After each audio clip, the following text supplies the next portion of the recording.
उधर अपने पुराने साथी अमेरिका को फिर झटका देते हुए सऊदी अरब उसके दुश्मन सीरिया के साथ दोस्ती करता दिख रहा है।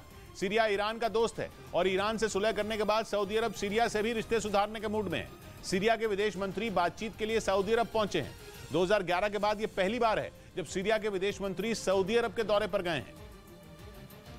ऐसे में माना जा रहा है कि जो सऊदी अरब सीरिया की सरकार से लड़ रहे विरोधियों के साथ खड़ा था, वो अब सीरिया की सरकार से हाथ मिला सकता है। 2011 में सीरिया में गृह युद्ध छिड़ गया था। एक साल बाद 2012 में ही सऊदी अरब ने सीरिया से रिश्ते तोड़ दिए थे। लेकिन अगर सीरिया और सऊदी अरब में दोस्ती हुई तो अमेरिका के लिए खतरे की घंटी होगी, क्योंकि वो सीरिया से रिश्ते कायम करने के बिल्कुल खिलाफ है। और बात यह भी है कि अमेरिका का दुश्मन ईरान सीरिया का दोस्त है। ऊपर से ईरान से पिछले महीने ही अपने राजनयिक रिश्ते बहाल करने की डील करके सऊदी अरब अमेरिका को पहले ही नाराज कर चुका है। यानी पश्चिम एशिया में एंटी अमेरिका गठजोड़ मजबूत होता नजर आ रहा है। अमेरिका के लिए एक और मुसीबत यह है कि उसके दुश्मन पुतिन भी सीरिया के साथ खड़े हैं। इस बीच सऊदी अरब के कट्टर दुश्मन रहे ईरान से अधिकारियों की एक टीम सऊदी अरब पहुंच गई। ईरान का यह प्रतिनिधिमंडल इस बात का पता लगाने सऊदी अरब पहुंचा कि वहां फिर से दूतावास खोलने के लिए क्या तैयारियां करनी होंगी, क्योंकि 7 साल से दोनों देशों ने एक दूसरे के खिलाफ तलवारें तान रखी थी।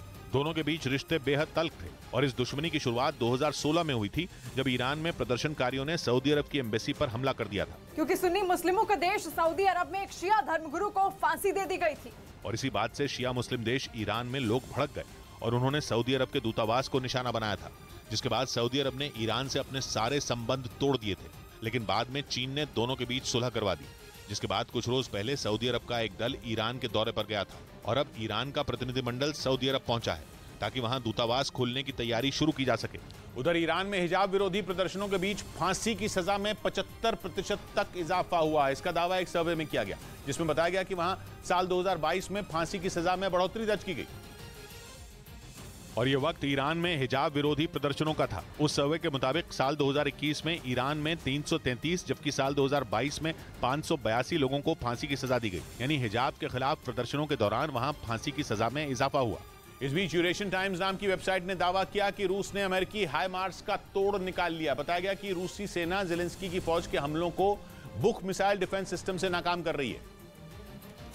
और इतना ही नहीं, यूरेशियन टाइम्स के मुताबिक पुतिन की सेना इसके लिए S-300 एयर डिफेंस सिस्टम का भी इस्तेमाल कर रही है। दावा है कि इन दोनों की मदद से रूसी फौज अमेरिका के हाइमार्स यानी high mobility artillery rocket system से किए गए हमलों को आसमान में ही ढेर कर रही है। जंग में हथियारों की कमी से जूझने के बाद यूक्रेन ने अमेरिका से घातक हथियारों की मांग की थी। दावा है कि इसी के बाद अमेरिका ने यूक्रेन को करीब 40 हाइमार्स भेजे थे। और पश्चिमी मीडिया के मुताबिक इन्हीं के दम पर यूक्रेन की सेना रूसी फौज को मुंहतोड़ जवाब देने में कामयाब हुई है। लेकिन अब रूस के रक्षा मंत्रालय का दावा है कि उसकी सेना ने हाइमार्स का ही काम तमाम करना शुरू कर दिया। और अगर उसके दावे में सच्चाई है तो ये यूक्रेन के लिए किसी बड़े झटके से कम नहीं है, क्योंकि इस जंग में उसने हाइमार्स से भीषण हमले कर रूसी सेना को भारी नुकसान पहुंचाने का दावा किया। यही नहीं, दावा तो यहां तक किया गया कि हाइमार्स के हमलों से बचने के लिए रूसी फौज को यूक्रेन के कुछ इलाकों से पीछे भी हटना पड़ा। लेकिन रूस के रक्षा मंत्रालय के मुताबिक अब S-300 एयर डिफेंस सिस्टम और बुक मिसाइल डिफेंस सिस्टम हाइमार्स के लिए ही काल साबित हो रहे हैं।